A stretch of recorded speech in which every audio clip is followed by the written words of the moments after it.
on which we must make progress. Thank you. It's a pleasure to rise to take part in this debate, which has been very rich, very full, and I think very powerful. I'm going to seek not to repeat anything that's been said, but simply to make a couple of points. First of all, I rise to offer the Green Group support, showing we have the broadest possible political support in your Lordship's House for this approach. I also want to take on the use by the Noble Lord Garnier of the word ingenious. I don't think this set of amendments is ingenious. I think they are obvious. They reflect an obvious step. And I think it's really interesting that a number of members of your Lordship's House, operating, so far as I'm aware, entirely independently, have collectively brought together a group of amendments that really does form a quite complete package. Now, I'm quite happy to accept that we can work on the detail, and I would very much join others in wishing that the government will work on the detail, but the package is there of approaching this issue from different angles. Now, I want to bring up a point made by the Labour Lord Agnew in the previous group, which was reflecting on the failures of HMRC to deal with money laundering. And that's just one element of the way in which our institutions that are supposed to be taking on economic crime are simply not up to the task, are not resourced for the task.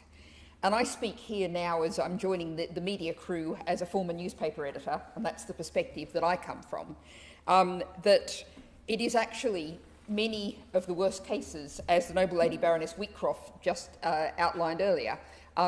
It's not law enforcement, it's not HMRC that uncovers situations that brings to public notice what's gross abuses, gross crimes. It's actually journalists and NGOs very bravely stepping out to actually expose what's happening. The government is not capable of doing this, and we desperately need the Fourth Estate to actually be taking these actions. This is filling a gaping hole which otherwise will not be filled, and crimes will not be exposed if the media and NGOs are not in a position to do this. I also wanted to pick up the point, I think it was the Noble Lord Cromwell referred to a very important point, a report from the Foreign Policy Centre in Article 19, and there was actually an event last night in the Houses of Parliament that was looking at an updated report that they prepared called London Calling, a very timely event. And just looking at some of the contents of that report, it says that the UK is a leading jurisdiction for domestic and transnational slap cases. And a study in 2020 by the Foreign Policy Centre found that 63 journalists working on financial crime and corruption in 41 countries identified the UK as the leading international jurisdiction for legal threats. And I also want to make the point made by others, but I think it really needs to be driven home. This report notes that these cases, the use of slaps, the threat of slaps, quote, rarely make the public record.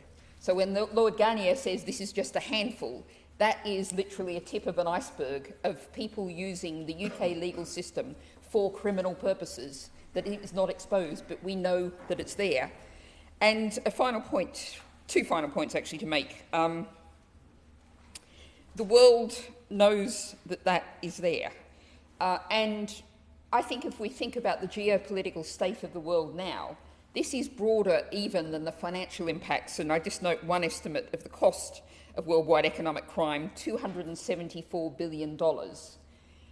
There's the financial cost, but there's also the impact in a world where the rule of law is under consistent attack, where we see not just individual oligarchs, kleptocrats, but entire nation states attacking the rule of law.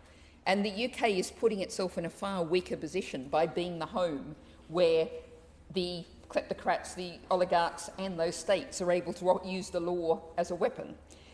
And the final point to make is we've mostly referred to the traditional mainstream media, but I note, looking at the list of organisations that were involved in the initial launch of the Foreign Policy Centre and Article 19 report, among them on the panel were Tortoise Media, Open Democracy and English Pen.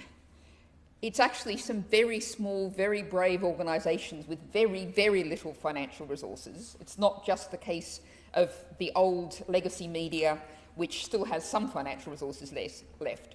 We have people stepping up to the plate, and even we think about London, but what we're also seeing is a real rise of quality regional media in places like Manchester, Liverpool and Sheffield, where we have local media stepping up and doing investigative journalism.